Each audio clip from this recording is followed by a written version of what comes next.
a woman catches her husband cheating on her. In the next instant, she draws a massive amount of blood from her own body and splatters it all over the floor, crafting marks that look like signs of a struggle and blood splatters from an assault. She then tosses a blood-stained wooden stick into the fireplace and lights a fire to char the stick halfway, creating the illusion that she tried to fully destroy the potential weapon yet failed to finish the job. Once every step of the setup is complete, she confides in her female neighbor, recounting countless incidents of her husband's violence. Afterward, she maxes out her husband's credit cards and purchases an extremely costly life insurance policy, listing her husband as the sole beneficiary. She then deliberately breaks the toilet at home and invites her pregnant female neighbor over. She persuades the woman to drink large quantities of lemonade, and once the neighbor uses the restroom, she collects the pregnant woman's urine to forge medical documentation claiming she herself is carrying a child. Finally, she fills her journal with entries detailing years of domestic abuse and marital betrayal at the hands of her husband following their wedding. With all her elaborate preparations finished, Laura gets behind the wheel of the used car she bought and vanishes without a trace. Several hours later, Laura's husband Jeff arrives home to find a shattered coffee table and clear signs of a physical altercation scattered across the house. He immediately calls the police.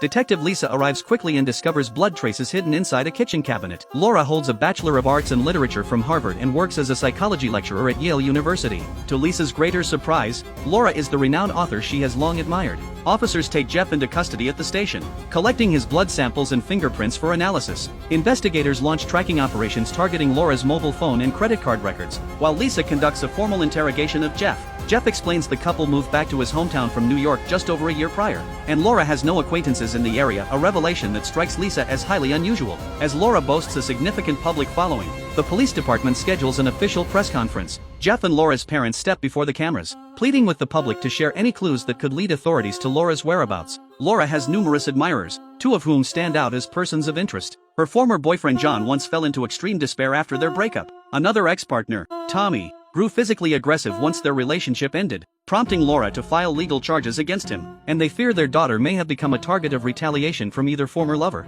That same evening, lab technicians confirm the blood found in the cabinet belongs to Laura. Meanwhile, other detectives uncover a critical detail: the house, Jeff's vehicle, all their credit accounts and monthly bills, and even the bar Jeff operates are legally registered solely under Laura's name. Lisa initially brushes this information aside, only to find the first letter Laura left for law enforcement moments later. Well, we have our first clue.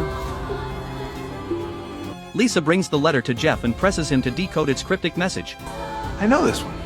Which points directly to Jeff's office. Upon entering the office, Jeff spots a second letter resting on the keyboard, while Lisa finds a piece of provocative women's underwear. After confirming the item does not belong to Jeff, she bags it as evidence and transports it back to the precinct. The second letter references a brown cabin. Jeff claims he has no knowledge of such a location, yet immediately after parting with Lisa, he drives to his family's hometown and discovers a third letter on a table inside the property. He attempts to hide and dispose of the note, but Lisa arrives before he can destroy it. Jeff refuses to hand the letter over to the detective, concealing it secretly and claiming he only came to the house to clean. With no proof to detain him, Lisa is forced to let him leave. The next day, Lisa brings a list of high-value purchased items to her team and asks if officers recovered any of the goods, including premium golf clubs and other luxury merchandise, during their full sweep of the villa. None of the items are found on site. The detectives head to the black market to question their regular contact Jason about Laura's movements. Jason reveals Laura visited him on Valentine's Day to inquire about purchasing a handgun, though he does not deal in firearms. So the conversation ended without further action. Back at the police station, the team receives forensic lab results verifying the kitchen blood belongs to Laura, along with a rough reconstruction of the weapon used to create the blood patterns. On the third night following Laura's disappearance, her fans, family and friends hold a vigil for her. Jeff takes the stage to thank everyone for their support, urging anyone holding information about Laura's location to reach out to authorities promptly. Whispers circulate among the crowd that Jeff may be responsible for Laura's disappearance, and Jeff seizes the moment to publicly defend himself, stating he bears no connection to his wife's vanishing and is fully cooperating with the investigation. As most attendees applaud his speech, a female neighbor holding a small child rushes forward and shares shocking allegations. Due to your pregnant wife! Let's find You tell that, Nick! You tell Mammy was 6 weeks pregnant! Turning the entire crowd against Jeff. Attendees shout questions demanding to know why he harmed Laura, and police escort Jeff away from the scene under protective custody. Did you know she was pregnant? I told you, Noelle Hawthorne's fucking crazy. She doesn't even know him. They look like pretty good friends to me. She deliberately befriended the pregnant neighbor, listened closely to every detail of her life, and repeatedly vented about Jeff's volatile temper. She drained the household toilet to create an excuse to invite the neighbor over, collected the woman's urine sample, and submitted it to a hospital lab to generate fake medical records confirming her own pregnancy, all without Jeff's slightest awareness. Lisa presents Jeff with credit card statements showing nearly $1 million in accumulated debt on his account, none of which Jeff claims to have ever seen. He insists someone has stolen his identity to make the purchases. The detective then produces a life insurance policy document proving Jeff drastically increased Laura's coverage payout amount shortly before her disappearance. Yes, I did. That was her idea. She wanted me to. You filed the paperwork. Because she told me to! Hold on.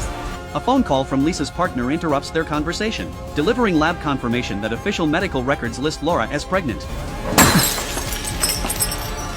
Overwhelmed by the news, Jeff breaks off all communication with Lisa. Lisa returns to Jeff's hometown, suspicious of his sudden trip there and convinced he may have hidden Laura's remains on the property. After an extensive search, she locates Laura's journal hidden inside an incinerator, its contents preserved perfectly to frame Jeff. Elsewhere, Jeff reviews the third letter he hid at his family home, jotting down its key clues. He tracks down all the luxury goods from the credit card receipts inside a small wooden cabin next to his sister's residence. Jeff and his sister open a gift Laura prepared for their 5th wedding anniversary, finding a final taunting letter addressed to Jeff inside. It is at this moment Jeff realizes his wife's entire scheme was designed to frame him for her disappearance. The following morning, Jeff flies to New York to hire a defense attorney who specializes in representing male clients. The lawyer secures Tommy's phone number, and after Jeff speaks with his wife's former boyfriend, he learns Tommy was also once framed by Laura. A consensual intimate encounter led Laura to press false rape charges against him. Though the rape accusation was ultimately dismissed via a plea deal, Tommy faced 8 years of unemployment afterward, as every job application required him to disclose the dismissed sexual assault allegation on his record.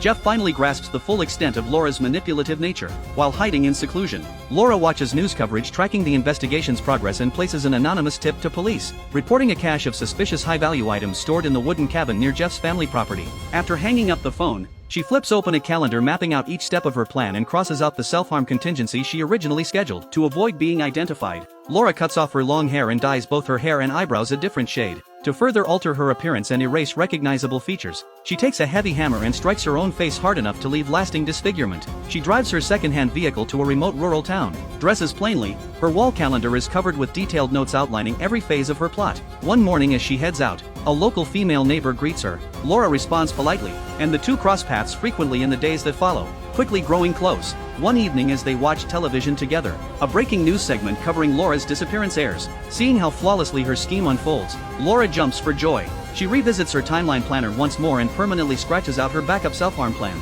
That same night, Laura and her new neighbor play a round of golf, and Laura hits every shot perfectly. Overcome with excitement, she leaps into the air, spilling a large stack of cash she carries on her person, drawing the neighbor's immediate attention. The next day, as Laura wipes away her fingerprints to flee the town, loud knocks echo at her door. The two neighbors force their way inside and ransack the house searching for money. Certain Laura will never contact law enforcement, they have deduced her identity is fake. Her glasses are costume props, her hair color is newly dyed, and she never reacts when they call the name she gave them. The pair steal every dollar Laura has and flee, leaving her screaming in unbridled hysteria. Laura uses the few coins left in her car to call John, her former boyfriend who still holds deep affection for her. She drives to their pre-arranged meeting spot and scrubs every surface of her vehicle to eliminate all fingerprints and personal traces. John arrives shortly after. He comes from a wealthy family and now runs a thriving successful business. Laura tells him she endured relentless domestic abuse, and Jeff threatened to kill her if she filed for divorce, leaving her terrified to return home or face her parents, which is why she chose to go into hiding. John offers to shelter her at a secluded lakefront villa far off the beaten path, where no strangers will pass by. As they drive toward the property, live news coverage featuring Laura's case plays on the car screen. A woman named Andy appears on camera, claiming Jeff misled her and persuaded her to enter an extramarital affair with him. Laura seethes with anger watching the interview. Footage of Laura's parents airs next, where they announce they have severed all ties with Jeff and firmly believe he bears responsibility for their daughter's disappearance. Jeff's legal counsel devises a new strategy: arrange for Jeff to appear on a top national talk show, where he openly admits his infidelity to win public sympathy and support from online viewers. Jeff has a sudden change of heart. Jeff delivers a tearful apology and heartfelt declaration of love to Laura. Amy, I love you. You're the best person I've ever met. And I've taken myself to the woodshed for the way that I've treated you. And if you come back, I promise I will spend every day making it up. I will be the man that I promised you I would be. I love you. Come home. His confession strikes a chord with Laura, who has spent her entire life craving genuine love above all else. Laura was born into a wealthy family. She met Jeff at an academic exchange event and married him against her parents' strong objections. Shortly after their wedding, Jeff's mother received a terminal cancer diagnosis, and Jeff unilaterally decided to move back to his hometown without discussing the plan with Laura. Even so, Laura agreed to relocate to the small town with him. Jeff thrives back in his hometown, surrounded by his family and childhood friends, free from the judgment of Laura's affluent relatives. Yet he gradually stops considering Laura's feelings. Not long after their move, a severe economic recession hits the country, leaving both of them unemployed. Laura's parents also fall deep into debt and must withdraw nearly $1 million from Laura's personal trust fund to settle their obligations. Jeff flies into a rage upon learning the large sum will be taken, but Laura stands firm that the money belongs to her parents, leaving him with no choice but to accept the loss. One day Laura returns home to find Jeff absorbed in video games, having splurged on the latest gaming console and laptop. She recognizes his purchases as a petty retaliation against her. Laura comforts him, reassuring him unemployment is only temporary. Well, that's the basic tenet of a prenup. Why are you throwing that in my face again? Because it's easy to throw. Nick, I don't get it. I don't get why you're daring me to be someone I don't want to be. The nagging shrew, the controlling bitch. I'm not that person. I'm your wife. I'm sorry. I just don't know how to do this. I've never known how to job. I flip burgers, I painted houses, I don't... You'll get another job. She uses the remaining funds from her trust fund to finance a bar for Jeff to operate. Nevertheless, Jeff grows increasingly cold and distant toward her. Laura hopes having a child can mend their bond, but Jeff insists the timing is wrong and prepares to leave the house alone. A vicious argument erupts between them. You want to be the couple that has a baby to save their marriage? Save? Reboot, retool, rekindle, whatever. And you're gonna walk out Yeah. there now? Yeah. You're a fucking coward. No, you can't go on like this. Oh, really? I won't. You won't? You won't? Why, it's not good enough for you? It's not even close. And Jeff shoves Laura hard to the ground. Months later, Laura passes by Jeff's bar and witnesses him flirting openly with Andy as they exit the building. In that instant, she understands the full truth of his betrayal. She realizes she sacrificed everything for love to marry a man from a modest rural background, only to be repaid with infidelity and cruelty, and so she crafts the elaborate disappearance scheme to frame him. On the night the talk show airs, police locate the remote cabin holding all the stolen luxury goods. Detective Lisa loses all remaining trust in Jeff. Investigators also recover the bloodied wooden stick Laura staged as a murder weapon. Armed with physical evidence and the weapon, Lisa arrests Jeff, though his attorney quickly posts bail, confining Jeff to his home as they await trial. Meanwhile, Laura's resolve shifts after watching Jeff's televised apology, and she decides to return to him. Her former boyfriend John refuses to let her leave, purchasing women's clothing and personal items for her and announcing he plans to move into the lake villa to stay with her permanently. Noticing surveillance cameras installed throughout the property, Laura hatches a new plan. Early the next morning, while John leaves for work, Laura positions herself in front of one security camera and stages footage making it appear she has been violently assaulted. When John returns home that evening, she greets him warmly, slipping a small pocket knife into her possession when he is distracted. The following dawn, Laura arrives back in town covered in tomato juice, and reporters camped outside Jeff's house rush to capture footage of her. Jeff stands frozen, stunned by the sight of his wife returning. You fucking bitch.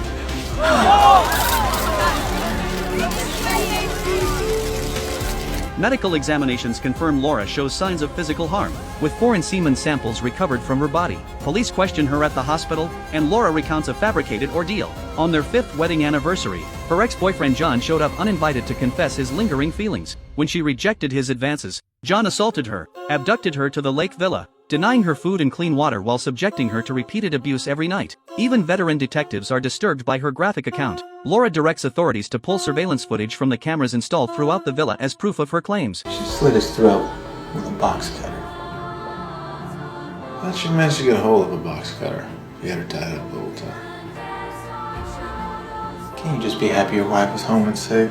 The public and law enforcement alike prioritize Laura's safe return, clearing her of all suspicion. The fabricated narrative also exonerates Jeff, and the pair head home side by side. Once the front door shuts behind them, Jeff drops the act and confronts Laura, demanding the full truth of what transpired. Laura insists they shower together and reveals every detail of her master plan. Public opinion firmly sides with Laura, leaving Jeff too afraid to leave her side. Following this incident, Laura's fame surges to new heights, and Jeff falls completely under her control. Right now, it's all about our marriage.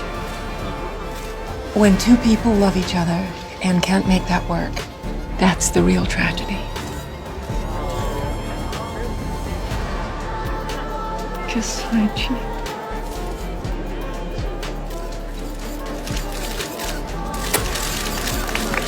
2 months later, Laura presents Jeff with a gift, a positive pregnancy test. Jeff is overcome with confusion. Laura reveals she persuaded him to freeze his sperm years prior, then secretly underwent artificial insemination without his knowledge. Enraged, Jeff slams Laura against the wall. Oh, cunt!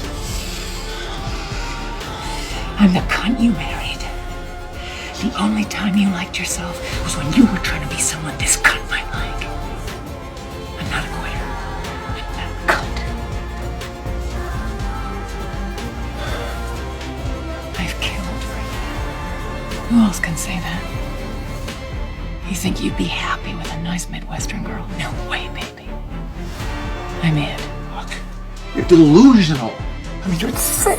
Why would you even want this? Yes, I loved you, and then all we did was resent each other and try to control each other and cause each other pain. That's marriage. We're gonna be parents. Oh, my goodness. Oh, how exciting. Oh.